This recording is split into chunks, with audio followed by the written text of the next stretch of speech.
આગળ વાત કરીએ ધાનેરા તાલુકામાં, જ્યાં આજે કુદરતના દિવ્ય સંકેત રૂપે રેલ નદીમાં નવા નીરના પ્રવાહે લોકોમાં ઉત્સાહનો માહોલ સર્જી દીધો છે। લાંબા સમયથી સુકાઈ રહેલી નદી હવે ફરીથી બંને કાંઠે વહેતી થતાં ધરતીપુત્રો અને સ્થાનિક નાગરિકોમાં આશા જાગી છે।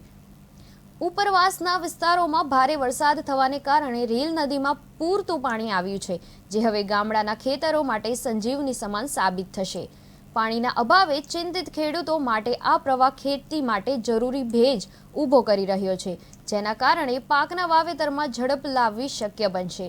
પશુપાલકો માટે પણ આ દ્રશ્ય આશાજનક છે, કારણ કે પાણીની ઉપલબ્ધિથી ચારો અને પીણાના પાણીની સમસ્યા હલ થવાની આશા છે। સ્થાનિક નાગરિકો નદી કાંઠે જઈ નદીના તાજા પ્રવાહના દ્રશ્યો કેમેરામાં કેદ કરી રહ્યા છે।